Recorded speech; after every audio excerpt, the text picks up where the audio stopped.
வணக்கம். என்னுடைய பேர் வெங்கடேஷ். ரௌத்ரா அகாடமியோடைய தலைமை பயிற்சியாளராகவும் நிறுவனராகவும் இருந்து வருகிறேன். கடந்த இந்த ஒரு வாரத்துக்கு முன்னாடி நாங்கள் ஹரியானாவில் நடந்துட்டு இருந்த காம்படிஷனுக்காக போயிருந்தோம். Youth games federation of India அவங்க சார்பில் யூத் கேம்ஸ் சாம்பியன்ஷிப் 2024 நடைபெற்றது. ஸோ இந்த போட்டியோட சிறப்பம்சம் என்னென்னு பார்த்தீங்கன்னா, அனைத்து விதமான போட்டிகளும் நடைபெற்றது. கால்பந்து, கைப்பந்து, கபடி மற்றும் சிலம்பம், யோகா, கராத்தே இந்த மாதிரியான போட்டிகள் நடைபெற்றது.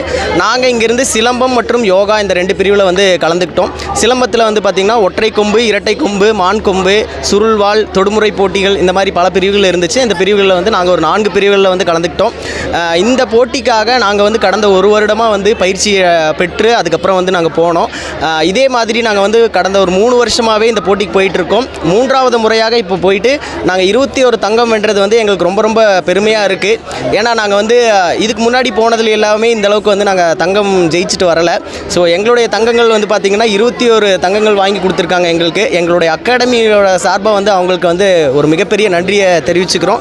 இது நம்முடைய கோவை மாவட்டத்துக்கே பெருமை சேர்க்கக்கூடிய ஒரு விஷயமா இருக்குது. இதுக்கு அடுத்தது பார்த்திங்கன்னா, நம்ம தமிழக அரசு இப்போது கேலோ இந்தியாவில் சிலம்பத்தை ஒரு டெமான்ஸ்ட்ரேஷன் கேமாக கொண்டு வந்திருக்காங்க. டெமோ கேமாக இப்போ அனௌன்ஸ் பண்ணியிருக்காங்க.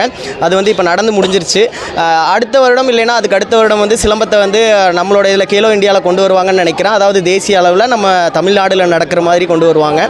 அந்த மாதிரியான போட்டிகளுக்கும் நாங்கள் தேர்வாயிட்டிருக்கோம். இதுக்கு முன்னாடி முதல்வர் கோப்பையிலும் நாங்கள் எங்களுடைய பங்களிப்பை கொடுத்துருந்தோம்.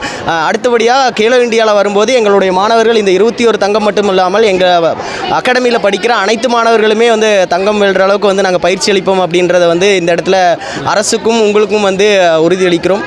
இதுக்காக ராவும் பகலும் கஷ்டம் பார்க்காம உழைச்ச காலையில் ஸ்டூடெண்ட்டை கூட்டிகிட்டு வந்த பெற்றோர்களுக்கும் எங்களுடைய சக பயிற்சியாளர்களுக்கும் மாணவர்களுக்கும் அவங்களும் அவங்களுடைய பங்களிப்பு இல்லாமல் இது சாத்தியமாயிருக்காது. ரொம்ப ரொம்ப சந்தோஷமாக இருக்குது. இந்த வெற்றியை நாங்கள் எங்களுடைய அகாடமி மட்டுமல்லாமல் எங்களுடைய பெற்றோர்களுடன் சேர்ந்து கொண்டாடுகிறோம். ரொம்ப மகிழ்ச்சி, மிக்க நன்றி. அரசு பள்ளிகளில் இப்போது ப்ரைவேட் ஸ்கூலில் நிறைய பேர் ஃபீஸ் கன்செஷன் பண்ணுறாங்க இந்த மாதிரியான தேசிய அளவிலான விளையாட்டு போகிற குழந்தைங்களுக்கு. அதே மாதிரி அரசு பள்ளிகள்லையும் விளையாட்டுக்கு போயிட்டு வந்ததுக்கப்புறமும் குழந்தைகளுக்கு ஏதாவது ஊக்கத்தொகை கொடுத்து அவங்கள ஊக்குவிக்கணும் அப்படின்றத நம்ம தமிழக அரசுக்கு நாங்கள் ஒரு கோரிக்கையாக வச்சுக்கிறோம். நன்றி. ஓகே, என் பேர் வினோத்குமார். ரௌத்ரா அகாடமியோட தலைமை ஆசனாக பண்ணிகிட்ருக்கேன். கடந்த 5 வருஷ காலமாக ரௌத்ரா அகாடமி சக்ஸஸ்ஃபுல்லாக ரன் பண்ணிகிட்ருக்கோம். இப்போ எங்கன்னா பார்த்தீங்கன்னா, ஹரியானா ஸ்டேட்டில் பார்த்தீங்கன்னா youth game of federation of India அப்படின்னு சொல்லிட்டு ஒரு அகாடமி சார்பாக நடந்தது ஜனவரி 31, பிப்ரவரி 1, 2 ஆகிய 3 தினங்கள் நடைபெற்றுச்சு. அதில் பார்த்தீங்கன்னா MKNC காம்ப்ளெக்ஸ் அப்படின்னு சொல்லிட்டு ஒரு இடத்துல ஹரியானாவில் இடத்துல பார்த்தீங்கன்னா தேசிய அளவிலான போட்டி, அதாவது யார் பங்கேற்றாங்கன்னு வச்சுக்கலாம். பார்த்தீங்கன்னா தமிழ்நாடு, கேரளா, ஆந்திரா, கர்நாடகா, தெலுங்கானா இந்த ஸ்டேட்லேருந்துலாம் வந்திருந்தாங்க. சிலம்பம் காம்படிஷன் நாங்கள் எதுக்காக போயிருந்தோம்னா சிலம்பம், யோகா இதெல்லாம் பார்ட்டிசிபேட் பண்ணுறக்காண்டி போயிருந்தோம். இங்கேருந்து பார்த்திங்கன்னா 250க்கு மேற்பட்ட தமிழக மாணவர்கள் பங்கேற்றிருந்தாங்க. அதில் கோவையை சேர்ந்த 35 பேர் நாங்கள் போயிருந்தோம். அதில் 21 கோல்டு மெடலையும் அதில் பார்த்திங்கன்னா 21 கோல்டு மெடலும் 3 சில்வரும் 4 வெண்கலமும் வென்றிருக்கோம்.